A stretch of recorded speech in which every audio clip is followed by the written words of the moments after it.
Welcome to Mysteries, Myths, and Legends. I'm Taylor. I'm Savannah. And guys, I have so much to tell you. Like, I don't even know where to begin. There's so much. Since And I don't even know the half of it. Literally, since the last time we spoke, I have not sat down. Like, I ain't stopped, for real. It's crazy. Yeah. No, you've been doing a lot. However, let me intro this. I want to start by saying, if you listened to the episode last week, Savannah covered the legend of Johnny Appleseed. Okay, Oh, and yeah, I need yeah. to clear my name and clear some things up. Okay. Yes. No, I kind of forgot about this until, no, I know where you're going with this. Okay, I just need to clear my name, that I'm not a stupid idiot. Okay. I mean, I still am low key, but anywho, if you listened to the episode, Savannah first asked me what I remembered about Johnny Appleseed. And I answered, doesn't he have something to do with George Washington? Or something along those lines. You said something about George Washington's teeth. And I was like, George what are you Washington's talking about? Yeah. Okay, well, whatever. I don't know what kind of comparison I had there. But after some further research, okay, Johnny Appleseed's dad actually served under George Washington. And yeah, so there is a connection between the two. And I'm thinking that's what I'm thinking of. Well, Is that maybe, like, we were just talking about the fact that his dad, like, in school, I remember talking about his dad being under George Washington. But, right. yeah, I just wanted to say there is at least a connection. So I'm not that crazy and stupid. Okay, yeah. See, we're clearing your name. We got it. He does have a connection to George Washington. And I feel like the teeth is probably, I just probably said that because that's what I think about when I think about George Washington. Yeah, I was going to say, like, that's the first thing you think of most of the time. Like, people think of that, so. Exactly. So, yeah.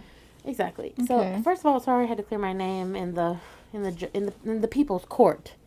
That, yeah. So, there's that on that about Johnny Appleseed and George Washington, in case you were curious. But about my adventures. Guys, I went to a music festival and I had the time of my life. I saw so many icons, but there's really just one in particular that I feel the need to talk about right now on this podcast, and that would be the legend, the queen, the icon herself, Miss Stevie Nicks. Oh my gosh, I need to hear about this. I need to. Oh my God, let me tell you. This is a night that I will never ever forget for the rest of my life. I pull up to this music festival. If you've ever been to a music festival, you know there's no cell phone service whatsoever. Your phone is essentially useless the whole entire time, other than to take pictures and videos, obviously. So we get there to the festival. My phone is out of storage. And there's no, like, I can't, my phone doesn't work because I'm at a music festival, so I can't even, like, buy storage, if you know what I'm saying.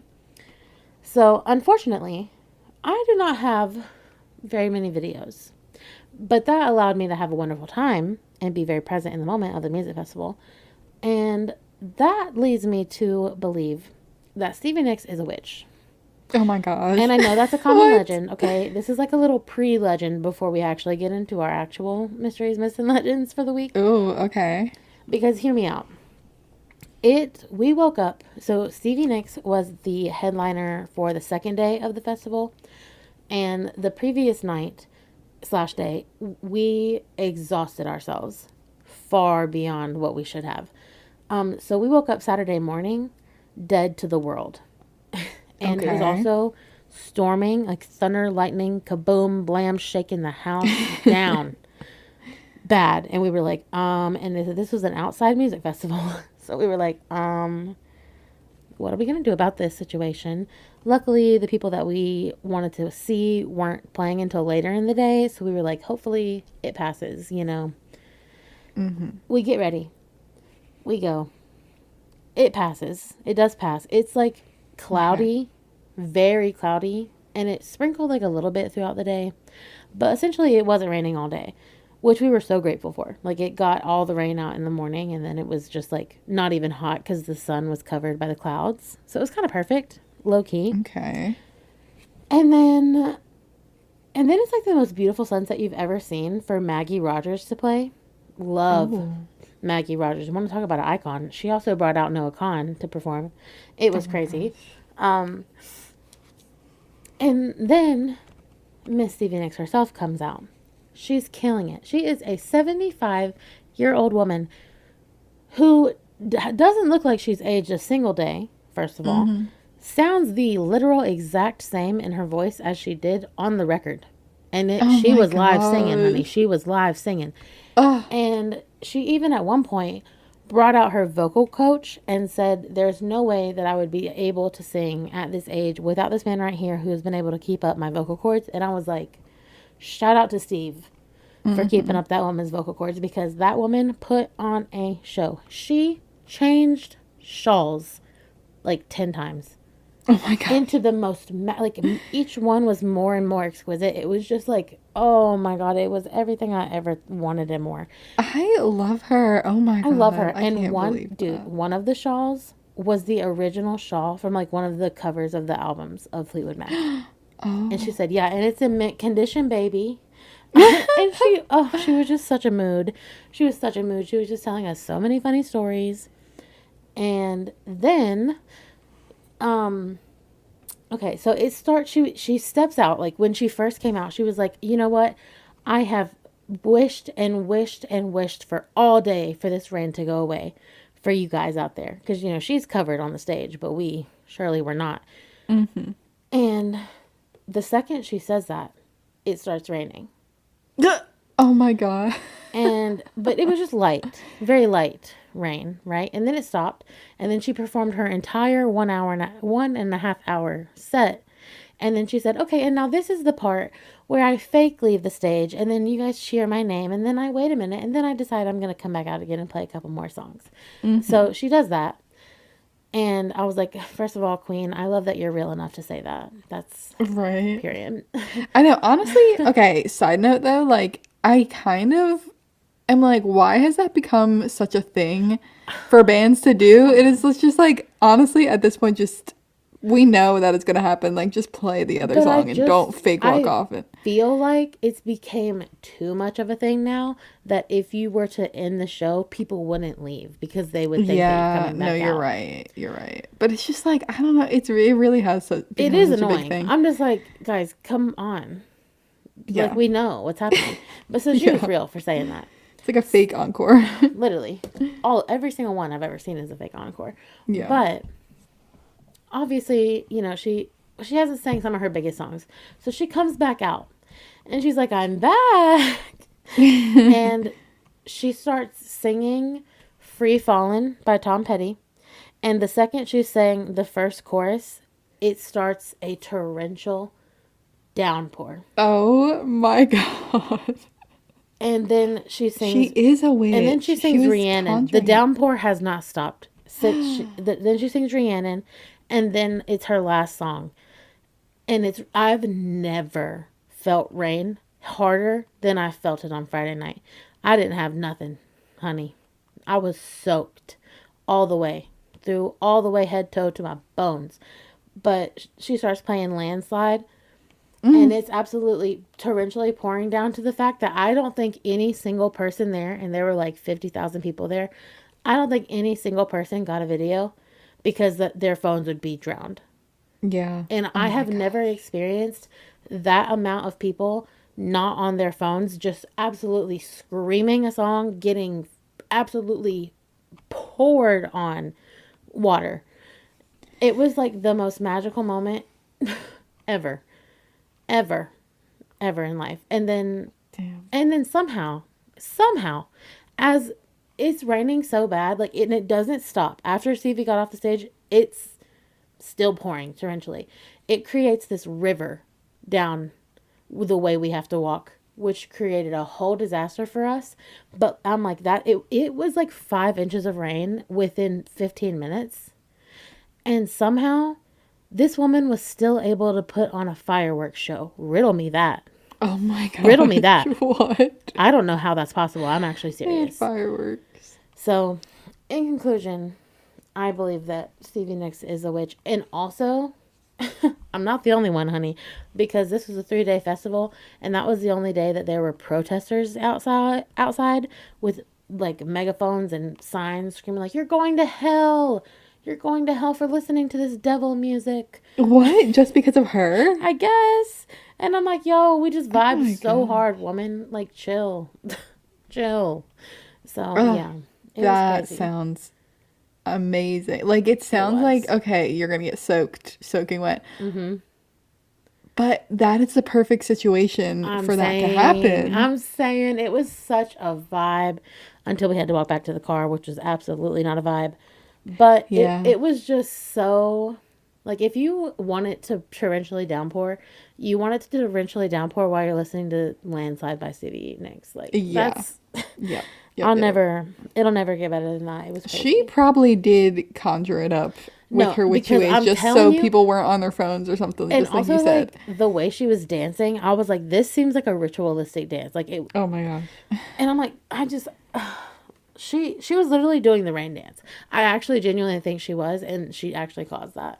And that might sound crazy, but if y'all were there and witnessed the timing of it all, you would think so too. So that's all I gotta say on that. Oh dang. Yeah. But what about you? What's been going on with you? Nothing as crazy as all that, honestly. Yeah.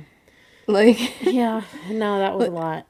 yeah, yeah. Honestly, I've just been, you know, I don't know. I've been like planning for trips in the future, but like nothing exciting. recently. And I'm just like, I Yeah. need one of these trips to like happen, Yeah. you know? I do. Because I Well, feel actually, like, I don't because I'm for like that's about to be me. Like I'm about yeah, to have a long stretch where I don't have anything going on. yeah. But like for the past like 3 months, I've had everything going on, and I still have more things going on like coming up. Hmm. So like we're opposite. I know, I know. But And that's I fine. think, That's fine yeah. because then when you have stories, I'll be like, I've been sitting in my room playing Fortnite. No, you're right, exactly. Where you can switch Like, back and forth. yeah, Hmm. yeah, exactly. Yeah. Well, Well, before we get into our stories, if you wouldn't mind, go rate and review us on Apple Podcasts and Spotify, please. yes, We please. would greatly appreciate it. But if you want to go ahead and get into your story, Savannah. Okay, okay, we can get into it. So, so this week I'm gonna talk about a story in New Jersey, and I had never heard about this one before. But I found it on some random, when sometimes I'll be looking up trying to find stories, and I just look up legends. Oh yeah, And it's just like, absolutely, yeah, absolutely. and I'm just like typing in random states or something, but this one came up. And it is called the Devil's Tower. Okay, So there we period. The Devil's go. The Tower. Devil's Tower. So it was built in 1910, so a while ago, in New Jersey by a millionaire sugar importer. So Wish that was me. Wait, he didn't build it though, right? He just paid for it to have it built. yeah, yeah. Okay, that's See, what I that's thought. what I was thinking about that too when I was writing this, because they kept saying like that he built it, but it's like he just paid for someone else to build Right, it. he did not do that work. I'm sorry. Right, right, exactly. But the rich people, they get all the credit. Of So course. anyway, this guy. So let's do a little background on this guy who got this tower built. So his name was Manuel Rionda, and he came from a wealthy family in Spain, and they emigrated to Cuba, and then there he co-founded a big sugarcane company. Oh, And in the late 1800s, 1900s, it was like, that was a big oh yeah, thing, for and sure. like I mean, it still is a lot of money, but like back then too, a lot of money is in the sugar. And before the 1930s, his company actually sold 40% of Cuba's sugar. What? That's So crazy. he was a big shot He with was the rich, with the rich. sugar. Yes. That's how I know he didn't build that Exactly. tower. Yeah. It's like he's not doing this with his hands. Like, No. no. And also, No. it's like, not to like side note too far, but the fact that he's selling this sugar when it's like he probably didn't do any of the work to Oh, like absolutely grow not. it, No. to grow the sugar No. cane, to get it Mm-mm. produced and all this. He, He's just like paying other people to do it. yep. Yep. But, you know, he gets the credit. That's So going to be us whatever. one day. We're going to pay other people to do our job. Oh my gosh. I'm Maybe. claiming it. Yeah, claiming. Um, so yeah, he's a big shot with the sugar. Um, so after he built this empire, he moved to New Jersey, and you know, you kind of think like, okay, New Jersey doesn't seem too fancy, too rich, but actually where he moved in was Alpine, New Jersey, and this area of New Jersey is like one of the most affluent zip codes in the United States. Period. So even Baby. today, it's like super rich, super wealthy area. So, Wow. He is really a big shot. he really is. No, like I looked up the area because I was like not that familiar with it. So I looked it up and I was like, all of the houses that came up, mansions. Like Ugh, huge that's the houses, huge dream. estates with like acres and acres of land. I want an estate so bad with a Yeah, castle on it. right. So crazy expensive even back then. And it is across the Hudson River from New Jersey. So you can kind of like, if you look over the river, you can see the New York skyline, kind of. Wow. I need you to So, know that the Hamilton girl inside of me is screaming not to sing some songs from Hamilton because like every word you're saying is like in some songs from Hamilton right now. oh, But is I'm it? withholding myself. You're What, like welcome. Alpine New? Well, just like he sailed across the Hudson at dawn, you know, Oh, like just the you don't want Hudson. you do don't let me get started. Don't let me get started. No, no, Okay, no. yeah, no, no. We're backing up from that. So, okay, so he moved there with his wife, um, Harriet, and so they moved there to their estate that they called Rio Vista Estate. Bougie. Um, and part of this estate was the Devil's Tower, but they did not call it the Devil's Tower at first. It was How was just, the tower? yeah, it was kind of just the tower, or, you know, their whole estate was called Rio Vista. So, yeah, that's all I could find on that. But yeah, they did not call it Devil's Tower. It Yeah. became that because of the story I'm about to tell you. So, um, so yeah, the tower was actually built for his wife, Harriet, and it was for her to be able to go and look out at the New York skyline. Oh, So that's really nice, you know. that's cute. Um, yeah, that's like, I'm just like trying to think. I want someone to do that for me, I you know? know, right? Just That's what I'm like someone saying. build me a tower so I can go and Is that have too my much? afternoon tea to look out Right. over the skyline. Is that too much to ask for? Right, exactly. I know. Um, so it was constructed, and there was also a few things I saw that said that it was connected to the home by an underground tunnel. So I'm pretty Uh-oh. sure that was a thing. Um, Not 100% sure, but yeah, it could have been connected by an underground tunnel.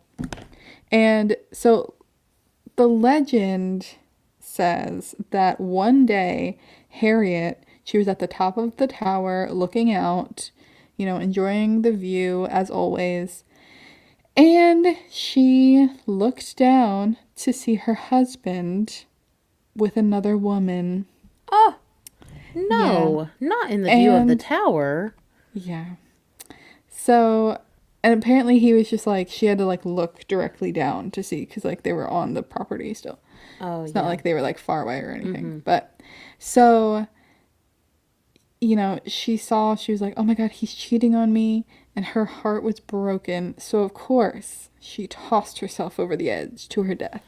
Oh my God, no. Why I would you know. do that? No, no, no, no. That makes me so sad. Yeah. Yeah. poor Harriet. But so after this, her husband, he, I mean, of course he had to feel guilty for all of this, but he locked up the tower and said that nobody could ever climb the tower again. Oh, okay. So he's like, no, this was for her, and no one else is allowed up there. Mm-hmm. So to this day, they say that she haunts the grounds of the tower at Rio Vista Estate, and it was nicknamed the Devil's Tower because of this. And I think it kind of got its name like over time as the legend kind of progressed, because there are some like random tricks that people have to get her to appear. Oh, like they say, yeah, so some people say that if you walk backwards around the tower a certain amount of times, she's gonna appear. And it's like, I don't really know where people get stuff like that. They're like, just like, walk around it 3 times. Tried? Yeah, I mean, I don't know. Like, why would you even just like, we're just going to try everything to get her to appear. And that's one of the things you try is walk around there backwards. I don't know. So yeah, and then some people say you can drive around it a certain amount of times and that will be the same, do the same effect. Say drive around it backwards. I don't know why. Well, yeah, I mean, you could drive around it backwards too. Interesting. So yeah, those are like tricks people have to get her to appear, which is like, I don't really know why she would appear after that, but yeah. I mean, maybe she appears after that because she's like, literally, what are y'all doing? True, honestly true. Like, no, you're totally like, right. You really want me that bad? That's how I would feel. I know. Yeah, like what would you, if you were a ghost and haunting a place, what would be like the thing for you to appear? That's a good one. I don't just know. Like anything weird people do, because like, oh, that's so hard. That's so hard. I feel like honestly, I would say, I don't know. Oh, you go first. No, I don't know. I'm gonna say I don't know. I'm just gonna make something up here. What if so for mine, I'm gonna haunt somewhere, and if you jump up and down, like you jump in place like 5 times in a row, then I'll show up. Okay, for me, okay, like you've got to play. It's got to be like a 2-person rock paper scissors game. Ooh. And whoever wins the 2 out of 3 gets to see me as a ghost, and the other one can't see me. Oh my gosh, that's a good one. That's a good one. That's my Oh game. my gosh. Yeah, no, that's a good one. Okay, so back to the story here. So there is another legend that comes from Manuel's death as well. So after his death, the estate was left empty, and there were plans to demolish the tower, actually. But the activities, they were stopped when several workers fell to their death while they were working to demolish it. So then they're like, well, we got to keep it. That's crazy. Yeah. So. She pushed him. Maybe. She pushed him, or he did, because he was like, don't demolish it. That's true. That's true. Yeah. So, backing it up a little bit, there is, like, in reality here, there's not really evidence that, there's not evidence that a lot of this is true. So, okay. Most of the legend is like pretty much proven to not have happened. She didn't fall from the tower. He didn't cheat on her. Wait. What? Yeah. So okay. So let me just start back up. Harriet and Manuel, like, they actually seem like a really sweet couple, because there's some pictures of them together, and they seem like such a loving couple, just like the way that they were looking at each other and stuff. So it's like, oh. And then also the proof, like the evidence I have that proves that like she didn't fall to her death, and he most likely wasn't cheating on her. So there's records that show that she died May 18th of 1922 of natural causes, and she's buried in Englewood, New Jersey. Oh. So, and her grave is there, so you can like go to it and see that this is True. Okay. And there was no affair. So Manuel, he died like 20 or so years after her in 1943, and he never remarried, Oh, and wow. he was buried with her. No. So, Oh. So so he was really in yeah. love with her. Yeah, and it's like I don't get Oh. how stories like this make it to be an What? urban legend when none of this ever happened, and it's like just tainting like That's the legend of that's these crazy. people. That's actually So, crazy. Like how I've never heard of a story so different. I mean, that what you just told me the complete opposite. Like, right, it's like yeah, it's like painting them in such a bad picture, what? and then it's just like none of it ever happened. So somebody along the way, like over the years, made this up, and it just stuck. So, so yeah, Wow, that's crazy. yeah, So, it do we really. think that they just haunt the tower? Like, do we think they actually haunt the tower? Like, do they? See Or that part could be real. I yeah, mean, like I it mean, they seems did like build it, quote unquote, for her. yeah, You know. yeah. So, I mean, she could be there. Yeah, I So mean, that he could part be of there it, too. yeah, exactly. So I Mm. guess I mean maybe we'll have to go and see. Yeah, true. But yeah. So so that is the story of the Devil's Wow. Tower, which is not really a Devil's Tower, but Wow, not really at all, actually. That is so crazy. I'm mad at whoever changed the legend because, I mean, while the other story is cooler, suppose, quote unquote, I don't know. That's not fair to Manuel. I Like, know, making him seem not if he was like this chilling, calling dog, him a like demon. Like, come on now. right, That's yeah. absolutely crazy. Like, that is really crazy. Hmm. Savannah, it's just funny because, we enter these times where sometimes our stories are just so connected. Yeah. And that Is it? today's one of these days, yeah. Oh, good. I Yep. love that. So today I have a story for you guys. Very similar to Savannah's story. Actually, it's kind of weird. Well, not actually. There's no plot twist at the end where I say it's fake. Oh, This okay, one's okay, real. okay. um, not to spoil anything, but today I am covering the legend of the Currituck Lighthouse. Oh, see, I can Mm. already see the Yeah, similarities. the tower lighthouse. Yeah, Mm-hmm. but there's way more than just that. Way more. So, Okay. you know, I've talked a lot on this podcast about the Outer Banks of North Carolina. It's a really magical place that has a lot of history. So there's just like tons of legends that stem out of the place, and I visit often. So that's why I talk about it so much. And my parents actually just got back from a trip to the Outer Banks, and specifically, they went to Corolla, North Carolina. Oh. And if you don't know where that is up at the tippy top of North Carolina, like close to Virginia, on the very, like, the outer banks. Like, honey, there ain't no land.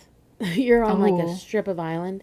Oh wow. And crazy enough, it's one of like three places in the entire world that still has naturally living wild horses, which is so Oh. cool. I think that's the coolest thing ever. There's wild horses on this beach in Delaware. Yes, yes, that's another one. There's only Yeah. like I've five been beaches there. in the world that have wild horses, and it's crazy. Well, It's I've been just to that one. I haven't been to one in North Carolina. love that.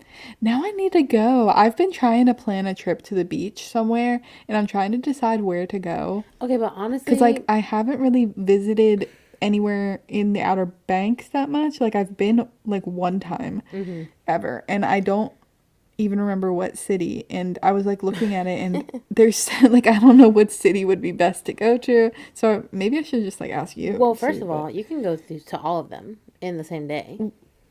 oh, well, aren't they Um, far from each other, or no, no? no, Oh, mm-mm. I mean all within like an hour, for sure. Two yeah, maybe yeah. tops. Two if you have to. Two if you're talking about Ocracoke. Mm-hmm. I mean they do span many miles, but like there's only one road in and one road out, honey. It is absolutely crazy. Mm-hmm. Um, but yes, I can definitely give you some. options. I know exactly. I'll tell you right now on the podcast. You need to go to Ocracoke Island. That's where Blackbeard is from. Oh, do they play it up? Oh, they show do. It's tiny, but it's like the most beautiful island, and that is also a place with wild horses. And it is beautiful. They have really good food. But it's like most importantly the most beautiful thing, and they have a really haunted lighthouse. Just like I'm about to tell you, but it's not the same lighthouse. Okay, okay. It's actually the oldest lighthouse in the world, still standing. Oh, interesting. That like hasn't been restored. It's crazy. Yeah. Mhm. Crazy. Well, So like I said, literally yeah. the Outer Banks is full of history and legends and stuff. So anyway, moving along, not too far from the wild horses that live wildly on the beach, which is my goal in life, sits the Currituck Lighthouse. And my parents actually visited it over the weekend. So turns out it's haunted. So let's just get right on into the story, shall we? Ooh, did they have any experiences? Well, I'll let you know at the end. How Oh, about okay, that? okay. So, the Currituck Beach Lighthouse was built all the way back in 1874.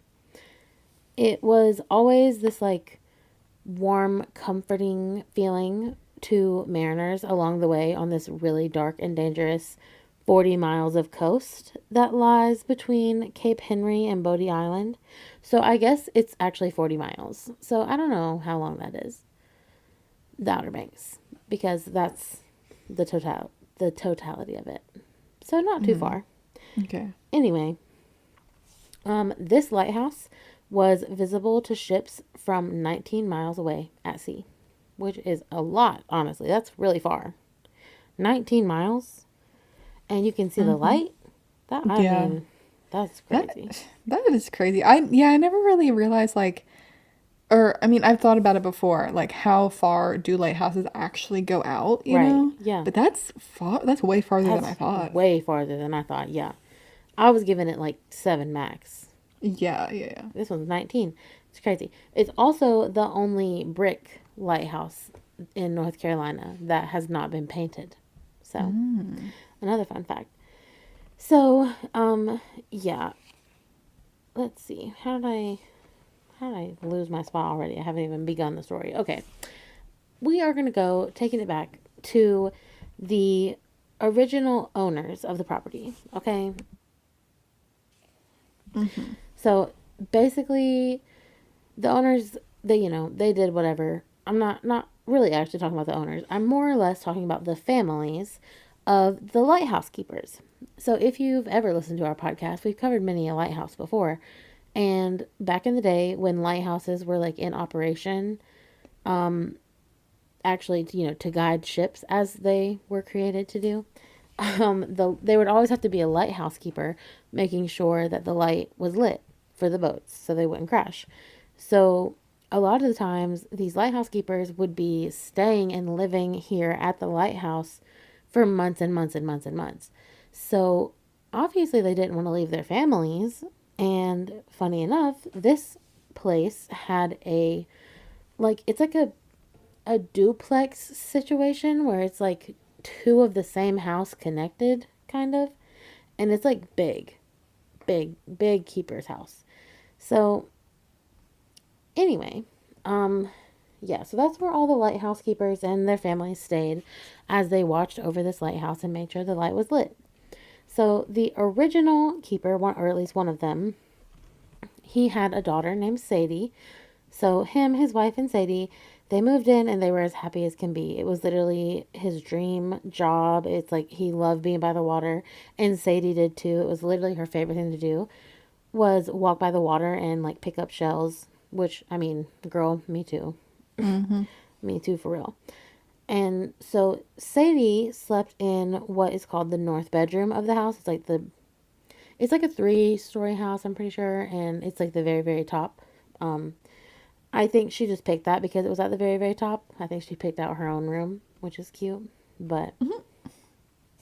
anyway, one day, Sadie was playing on the beach, just her normal everyday routine, picking up shells, when all of a sudden she went missing. They her family, like her mom and dad, realized like pretty quickly that she was missing, and they went on a relentless hunt all night long, stayed up all night long, got all the other families of the keepers to help look for her. They could not find her. And unfortunately, the next day, her body washed up on shore and it was found by some fishermen in the area. Oh my god. Like, down, yeah, it's really sad. It's really sad. And so, not even like a couple days after her death, people began reports of seeing the ghost of a little girl appearing around the lighthouse and in the top story of the house. Which is just Oh my god. so That's so. Wait. How soon after? a couple of days. A couple of A days. couple of days. Like, usually, doesn't it take a while for the I don't ghost to show back up? I Like, don't know. I don't know. dang. I don't know ghost time. I don't know.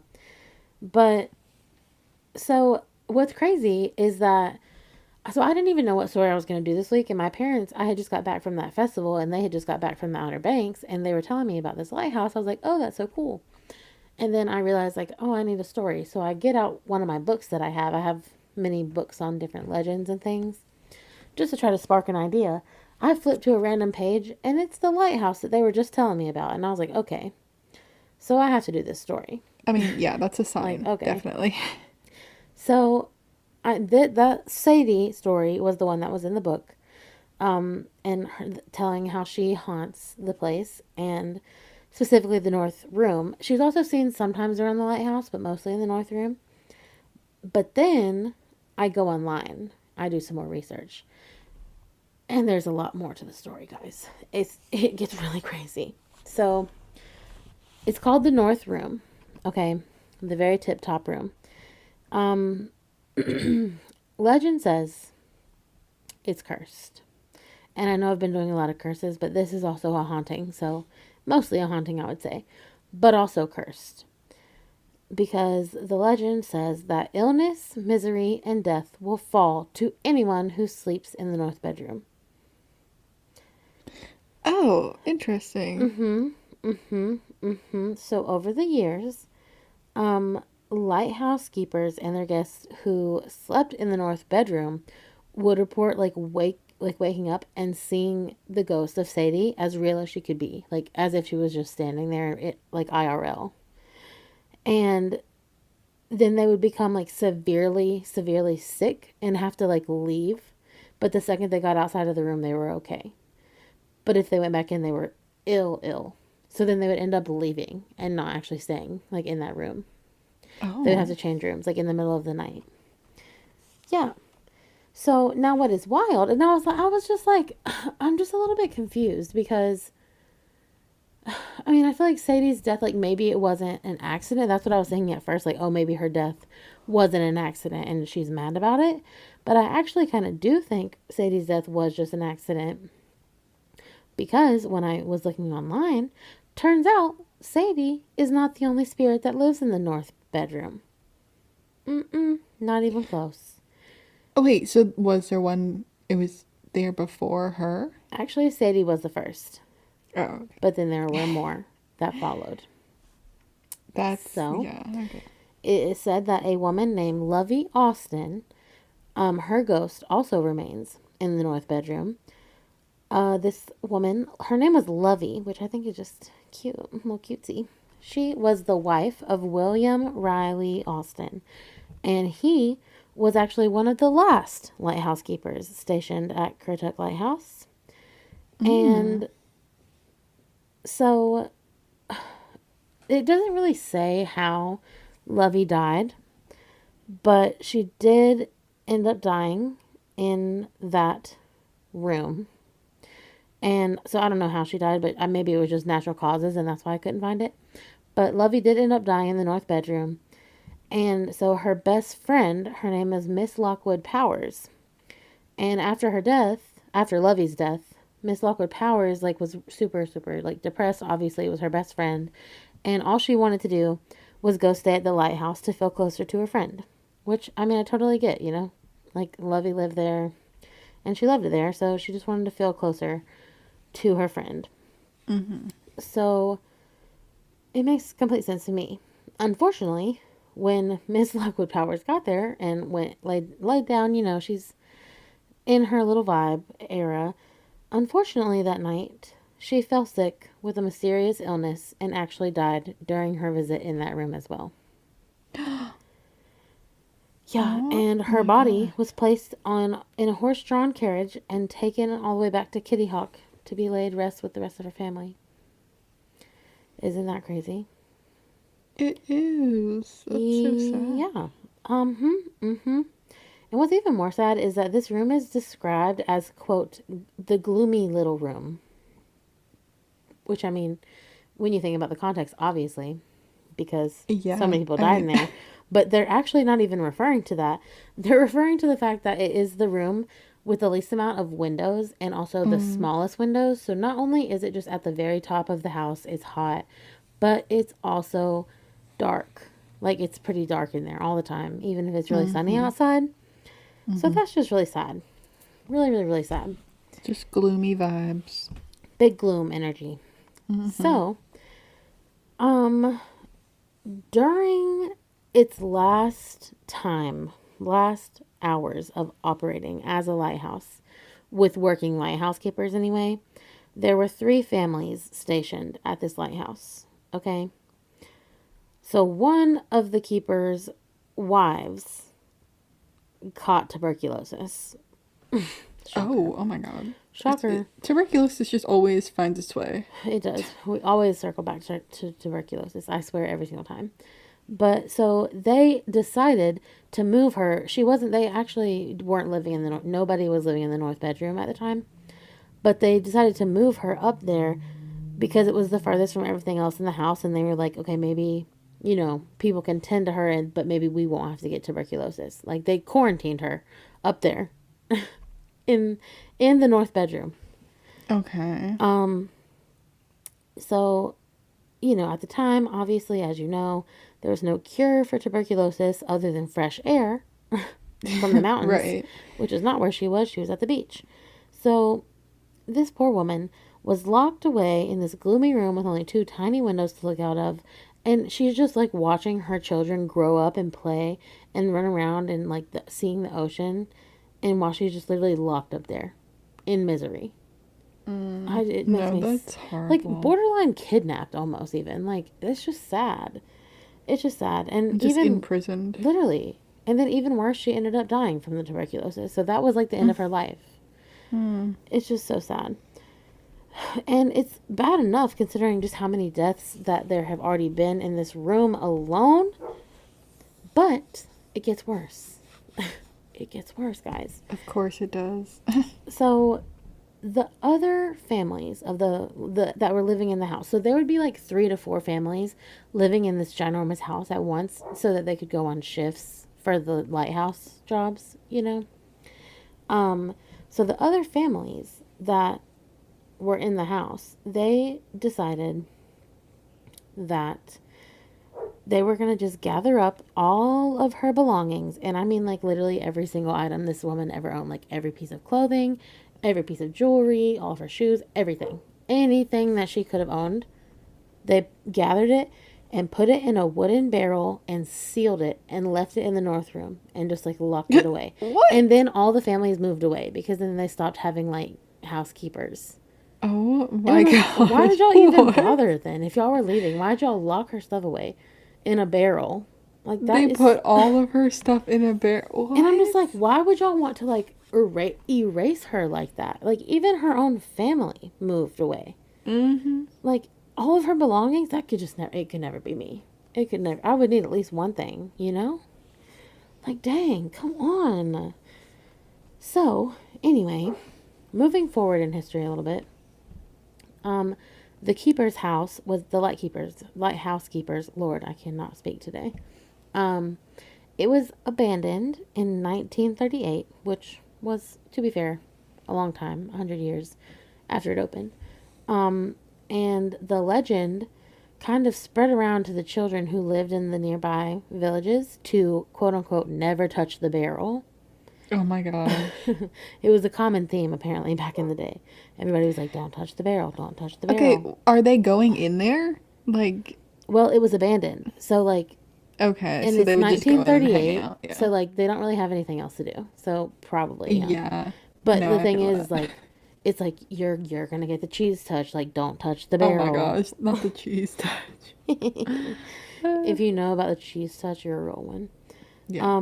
But anyway, one day we had some brave, brave kids go in and actually, not only did they touch the barrel, they unsealed the barrel. They got it open. Oh, And they okay. actually, you're going to love this, Savannah. They put on all of the clothes and jewelry and shoes, and essentially they had a fashion show up in the north Oh bedroom my God. with her stuff, which I can't No. even lie. I kind of feel like the ghost girlies in the north room probably love that. Like I a little mean, fashion show. yeah. You know what I'm saying? Like they were like miserable up there. And then now we're having a fashion show with like her old clothes, especially, the one woman whose clothes it actually was. Yeah. Um, That's, oh my gosh. Can you imagine being one of those kids though no, and opening it up and being no. like, hey guys, let's try all this I'm on? sorry, no. It's so sick. I'm sorry. But It's like not back in even, like, okay, but also factor in the fact that it's like, what, the 1930s, 40s, 50s? yeah, Like 1930s. the third, yeah. So, like, how long after they left did these people know them or, No, they definitely didn't know them. So it was yeah, so like, abandoned. Oh, well, okay, so that woman, mm, okay, they might have known her. I'm not sure actually yeah. when she lived there. So that makes I it didn't like write a it down. little different, I guess. Maybe they did know her actually. Maybe they did. Or at least Yeah. they at least knew of her. That's for sure Right. because Okay. of the never touch the barrel rule. Um, so they Okay, definitely at least yeah. knew of her, and I think they were doing it not to like make fun of her. I think they were genuinely just having fun. Yeah, But, yeah.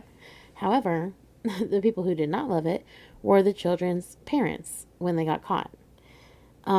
They told the children that it was absolutely disgusting and disrespectful to be doing that, which I mean, maybe they're not wrong. I A mean, yeah, little. they don't want them to get tuberculosis, Facts, so. facts, no facts. I do understand the tuberculosis aspect of it, but they're kids. What better do they know?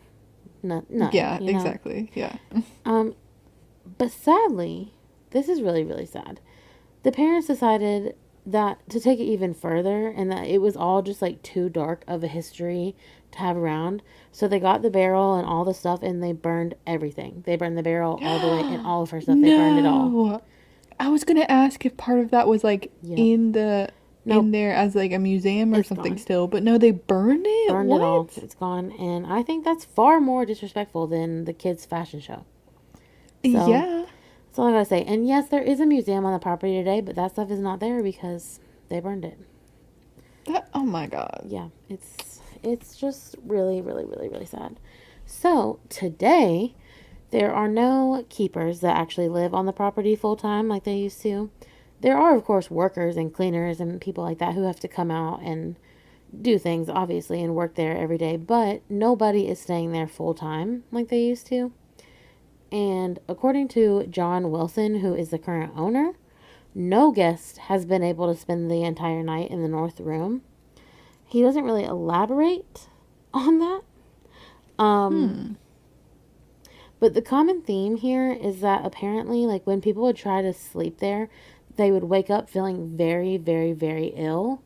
And then knowing the history of what happened to like Lovey's best friend when she started feeling really ill and then she died that night, I'm like, hmm, that's like, is it a curse and like you get ill and die that night? Or, I mean, that's what it's sounding I like, know, right? I know, I know. Even in the man, okay, so the man who currently owns it, he won't even allow people to stay there anymore, even if you wanted to. So, overnight. So that's interesting. And also, I feel like I have to be the one to like point out that this seems to only be happening to women in this room. Oh, So okay. I don't know really what that means, but that scares me for my personal self and you. That I feel like we should not be going here. And I mean, well, we can go there, but not stay there. Yeah. Like, I don't want, no. No, I don't like that it's targeting women. That's not good. Not cool. Not cool. Maybe it's because, the original ghost, she just wants more girlfriends. Maybe. Honestly, maybe. She's like, I'm lonely. Help me. But yeah. Today, you can indeed go visit the lighthouse and the keeper's house. But both of them are only open during certain parts of the year. And my parents did, in fact, just go and visited. And that's how I got the idea, like I said, of how to tell the story. But I am very sad to tell you that the keeper's house was closed when they went. And so they were not able to go inside. Damn. Okay. And the lighthouse actually was open, but there were so many people there waiting to climb it that they just didn't even want to bother. So they also didn't climb it. But I was asking them if they had any spooky feelings, and they said that they had no spooky feelings. And I'm like, man, y'all wouldn't even know a spooky feeling if it smacked you in the face. But I'm saying they probably just didn't experience anything because they didn't go into the north bedroom, because that's where everything's going down, you know? Yeah. Every single thing is going down. So, okay, also, last thing I want to mention. I think this is kind of like one of the first times that, like, an entire house or an entire property isn't just haunted. Like, it's all pretty much mostly concentrated in that one room, which I find really weird. Don't you? Yeah, I do, because, like, yeah, you're right. Usually it's, at least more rooms in the house, or maybe even, like, outside of the Right. area, And some people do say that they have seen like the little Sadie running around the lighthouse, but other than that, every single ghost story comes from the north bedroom. And I have just never in my life heard of that. Wait, is it because, well, at least for the one girl, the one lady, she was locked in there, so she couldn't leave the Maybe room. she thinks she can't. Yeah, Maybe. she still can't leave. Oh, that's just so sad. It's just sad. I just want to know why. But yeah, that is the legend of the Currituck Lighthouse. Crazy. Crazy, am I right? It is, I yeah. just can't. I couldn't. I was so shocked by that story. I was like, how did I not know this? And I just feel like I say that every week, but I'm genuinely serious. But also, like, your story had to do with, like, even though it was fake, like, got a mysterious illness and died. Like, you know what I'm saying? Like, or at least got a mysterious illness. When you said that, I was like, ooh, crazy. Yeah. Crazy. The tower. And the tower. The tower. And the lighthouse. Yeah. Crazy. Big crazy. But definitely go check out our Instagram for some pictures for this week. We'll have real pictures straight from my mom from the lighthouse. Oh, okay. So that's fun for us. And I'm excited to see what this tower looks like. That's what I am excited for. I know. And the whole estate. I'm going to put pictures of the yeah, estate because, this is a wealthy area. And yeah, I need to see the bouge. I need to see the bouginess. But yep. But anyways, other than that, go rate and review us on Apple Podcasts and Spotify, please. Yes, please, and drop a comment. Yeah, leave a comment. Go look at our YouTube channel and our TikTok channel, because we're gonna be posting some stuff and you're gonna want to see it. So if you made it this far, comment. What should we have them comment? Tower. Tower. Okay, I like Wait. tower. No, I feel like okay. No, that's too obvious. That's gonna be in the title. No, you're right. You're right. Actually, let's have them tell us quack. Code word quack. Because for some reason I'm just thinking about a duck. Yeah. Okay, we can go with that. So if you made it this far into the episode, comment quack below, and maybe we'll send you a free sticker. So yeah, you heard it here first. On either Instagram or on YouTube. Facts, big facts. Either one. So yeah, but other than that, I guess that's really all I have for you guys this week. What about you, Savannah? Yeah, I think that's it. All right, well then I guess we will see you guys next week. Cue the music.